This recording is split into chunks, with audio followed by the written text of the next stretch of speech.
నమస్తే కేటెన్ ఫెన్యూస్. మాజీ ప్రధాని మన్మోహన్ సింగ్ మృతి పట్ల సిద్దిపేట జిల్లా హుస్నాబాద్ అంబేద్కర్ చౌరస్తాలో కాంగ్రెస్ నాయకులు తీవ్ర సంతాపం వ్యక్తం చేస్తూ మౌనం పాటించారు. మన్మోహన్ సింగ్ చిత్రపటానికి పూలమాల వేసి శ్రద్ధాంజలి ఘటించారు. మన్మోహన్ సింగ్ ఆర్థిక మంత్రిగా దేశంలో నూతన ఆర్థిక సరళీకరణ విధానాలను తీసుకువచ్చి దేశాభివృద్ధికి ఎంతో కృషి చేశారని జిల్లా గ్రంథాలయ చైర్మన్ కేడెం లింగమూర్తి అన్నారు. ఆయన ప్రధానిగా ఉన్న కాలంలో తెలంగాణ ఏర్పాటుతో పాటు ఉపాధి హామీ పథకం, సమాచార హక్కు చట్టం, విద్యా హక్కుల చట్టం లాంటి ముఖ్యమైన చట్టాలను అమలు చేశారన్నారు. 2 దేశాలు ప్రధానిగా పనిచేస్తూ నిరండంబర జీవితాన్ని కొనసాగించారని గుర్తు చేశారు. ఆయన జీవితాన్ని, క్రమశిక్షణను నేటి కాంగ్రెస్ నాయకులు ఆదర్శంగా తీసుకొని ముందుకెళ్తున్నారన్నారు.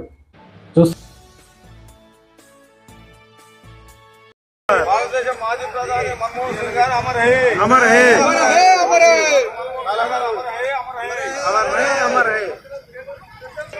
జోహార్ మన్మోహన్ సింగ్ గారు, జోహార్ జోహార్, జోహార్ మన్మోహన్ సింగ్ గారు, జోహార్ జోహార్. కొనసాగిద్దాం మన్మోహన్ సింగ్ గారి ఆశయాలను, కొనసాగిద్దాం మన్మోహన్ సింగ్ గారి ఆశయాలను.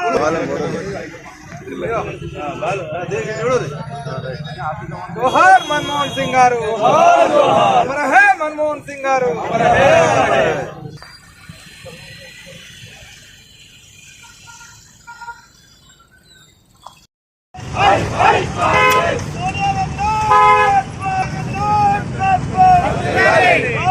రోజుల కింద తెలిస్తే ఆ తెలకుండా ఎట్లా ఖర్చు పెట్టామని వాళ్ళు ఇంటికి పోయి డబ్బులు ఇచ్చేదంట. ఆయన ఇప్పటికి కూడా ఆయన కనీసం 4-5 లక్షల కారు కన్నా ఎక్కువ లేదు. వాళ్ళ ఇంట్లో 2-3 తులాల బంగారం కన్నా ఎక్కువ లేదు.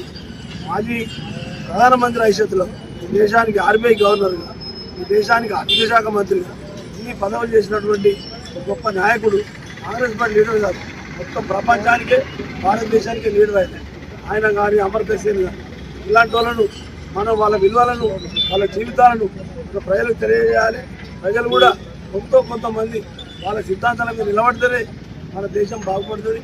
ఇప్పుడున్న వ్యవస్థ చాలా ఇబ్బందికరంగా ఉన్న ఈ సమయంలో మాజీ ప్రధానమంత్రి మన్మోహన్ సింగ్ లాంటి వాళ్ళు కూడా లేకపోతే మనకు చాలా ఇబ్బందులు అవుతాయి అని తెలియజేస్తూ వారికి, వారి కుటుంబానికి మనం ఎన్ని రోజులైనా, ఎన్ని సంవత్సరాలైనా రుణపడి ఉంటాం తెలియజేస్తూ మరి ఆత్మశాంతి కలగాలని మనందరి పక్షాన